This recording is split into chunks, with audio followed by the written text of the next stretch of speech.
Saudi আরব আসার পর যতটা না ভয় পাইছি কাজের জন্য, চিন্তা করছি কাজ কেমন হবে না হবে, তার থেকে বেশি ভয় পাইতেছি এখন মানুষ দেখে। আসলে কাজের জন্য আসলে কোনো ভয় নাই, ভয় হচ্ছে মানুষকে নিয়ে। আসসালামু আলাইকুম প্রিয় ভিউয়ার্স, কেমন আছেন সবাই? আশা করি অনেক অনেক ভালো আছেন। জুম্মা মোবারক। আজকে পবিত্র শুক্রবার, জুম্মার দিন, আমাদের গরিবের হজের দিন। ফেসবুক, ইউটিউব যে যেখান থেকে আমার এই ভিডিওটা দেখছেন সবাইকে অনেক ধন্যবাদ। আমার নতুন চ্যানেলটিতে যদি নতুন হয়ে থাকেন তাহলে দয়া করে একটু লাইক ফলো দিয়ে পাশে থাকেন, আর ইউটিউব থেকে দেখে থাকলে অবশ্যই সাবস্ক্রাইব করতে ভুলবেন না।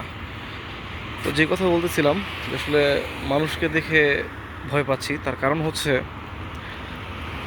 অনেক কারণ, কোনটা বলবো, তবে কয়েকটা কারণ একটু ধরে ধরে বলি।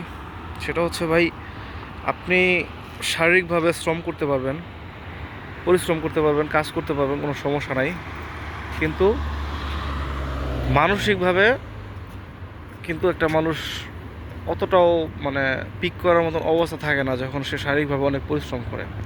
আর এই জায়গাটাই হচ্ছে মেইন সমস্যা। এখানে আমরা মূলত যে বাঙালি কাজ করি তা কিন্তু না, এখানে বাঙালির সাথে ইয়েমেনি আছে, মাসরি আছে, নেপালি আছে, অনেকে আছে। তো আমাদের জন্য কাজের চ্যালেঞ্জটা হচ্ছে এই যে সৌদি আরবে আসার পর সাথে মাসরি এবং ইয়েমেনিদের সাথে কাজ করতে হয় এই জায়গাটাতে। কারণ বাঙালিদের সাথে কিন্তু কাজ করে কেউ সহজে পারে না। বাঙালিরা আমরা যে পরিমাণ কাজ করতে পারি এটা কিন্তু সৌদিয়ানরা অনেক পছন্দ করে, কিন্তু ব্যাপারটা হচ্ছে বর্তমানে কাজের থেকে ম্যান পাওয়ার বেশি হয়ে যাওয়ার কারণে হয়তো বা একটু 19-20 হচ্ছে অনেক জায়গায়। কিন্তু সবচেয়ে বড় চ্যালেঞ্জের বিষয়টা হচ্ছে এই ইয়েমেনি মাসরিদের সাথে কাজ করা।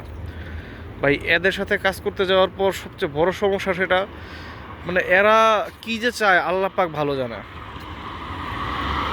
কাজ না থাকলেও আপনাকে প্যারা দিবে, থাকলেও প্যারা দিবে, মানে উঠতে বসতে সমস্যা, একটা মানসিক মানে মেন্টালি একটা প্রেশার উপরে থাকি। হ্যাঁ, তো আসলে সব ইয়েমেনি যে খারাপ তা কিন্তু না, মানে 50-50, ভালো খারাপ মিলে। বাঙালিও যে সবাই ভালো আমরা তাও কিন্তু না।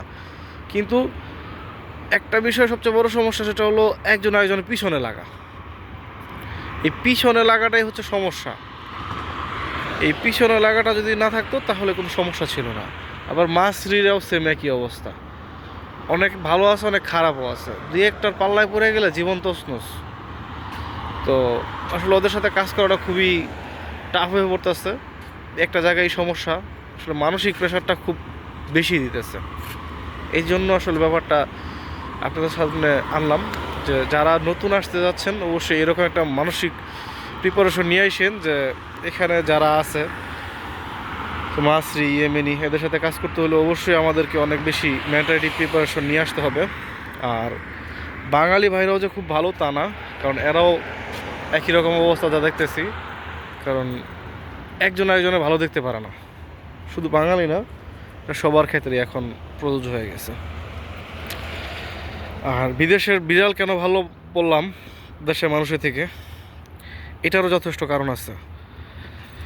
কারণ দেশে থেকে একটা মানুষ যেরকম আচরণ করে, বিদেশে আসার পর তা সম্পূর্ণ পাল্টে যায়।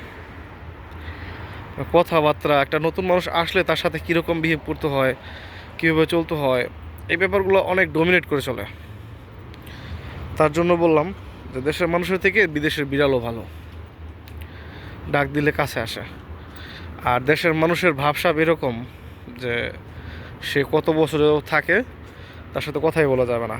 তো এটা নিয়ে আমি একটা নতুন ভিডিও বানাবো, যে নতুন কেউ আসলে আসলে তাদের সাথে কীরকম আচরণ হতে পারে, এটা আসলে এখানে না আসলে বোঝা যাবে না। তো ভিডিওটা একটু বড় হয়ে গেছে, সরি। ভালো থাকবেন সবাই। আসসালামু আলাইকুম।